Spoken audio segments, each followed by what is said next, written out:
there have been, continued developments on the investigation of Donald Trump, and putting aside all of the I think, criminal indictments that you could roll out against Donald Trump and the Trump administration at this point, and the investigations that are happening in the Southern District of New York in regards to the inauguration. It seems to me that is going to be a rather fertile ground for prosecutors. There's a question, of course, whether one can bring an indictment against the sitting president, but certainly, and the Southern District of New York operates, with more independence than your typical U.S. Attorney's Office. But certainly the Department of Justice is aware of it. So this past week we had, or I should say at the end of last week, Matt Whitaker took the stand. He basically applied for a job with the Trump administration after his acting AG run is over. And then this week, the Senate, supposedly, it was reported, found no direct evidence of collusion. Donald Trump, was very excited about this, but it's a nice, bumper sticker, no direct evidence of collusion, but I don't know that it means that much from a legal standpoint, does it?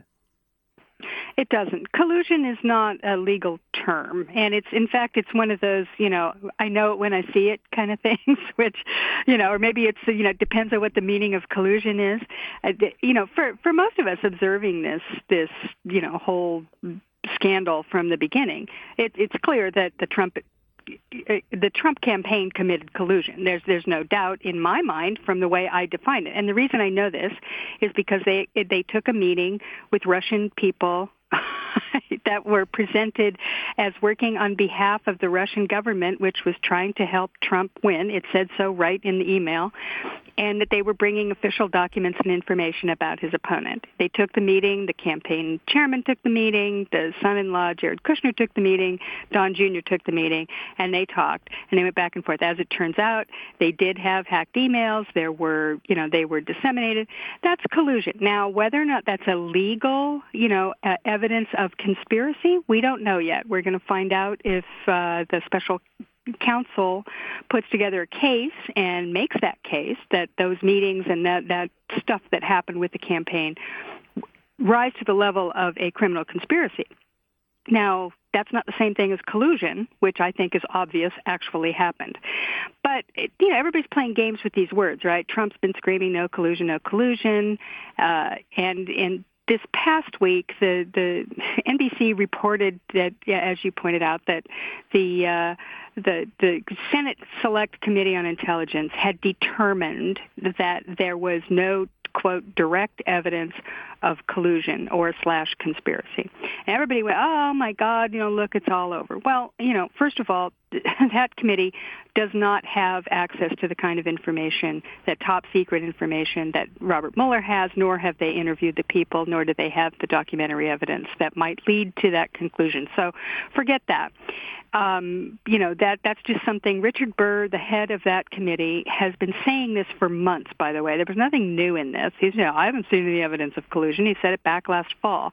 And by the way, Richard Burr, everybody should go read an article by Ryan Goodman on justsecurity.org to read about Richard Burr's involvement with the Trump campaign as a foreign policy advisor who covered up the Russian involvement all throughout the campaign and beyond. He was one of the people downplaying the information he was getting from the Intelligence Committee. We don't know how much he was sharing with the Trump campaign at the time.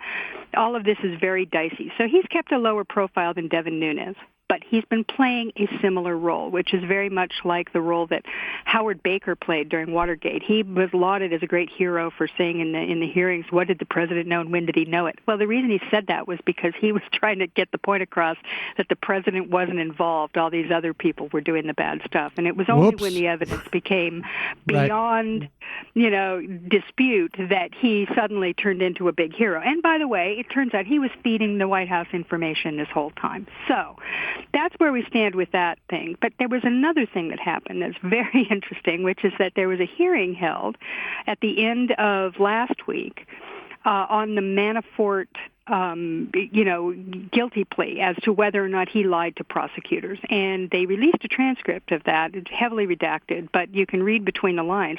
And one of the things that became obvious in reading that is that Manafort met with this Russian agent who he had a long relationship with by the name of Konstantin Kalumnik in New York in August of 2016, which was right in the heat of the campaign, right after the Republican convention. And he met there. And at that, it appears from this transcript that the prosecutors believe that he exchanged highly confidential, delicate polling information and handed it off to this Russian agent. So if that's the case, then we have very clear evidence of not just collusion, but a conspiracy.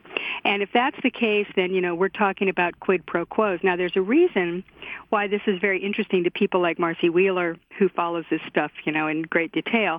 Her point is that if it's the case that Manafort was just doing this for his own purposes, right? He had a bunch of debt and there was money that was owed to him, and so he's paying, on the sly, he's giving the Russian stuff, and Trump didn't know anything about it. If that's the case, and Trump didn't know anything about it, why is Trump defending Manafort? This is a guy you would automatically just throw under the bus. If you had any decency, because you'd say, hey, this guy betrayed me. He didn't just betray America. He betrayed me personally by giving my confidential information to another government. That's just terrible. The Republicans would be saying that. Richard Burr would be saying it. Devin Nunes, all these people would be going, oh, my God, that is Sean Hannity.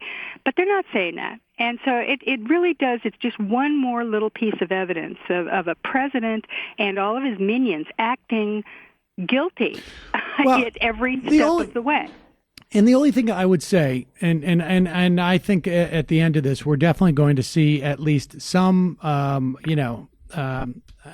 think in some respects, the relationship is going to be criminal, but not necessarily as sort of as intriguing as we might think.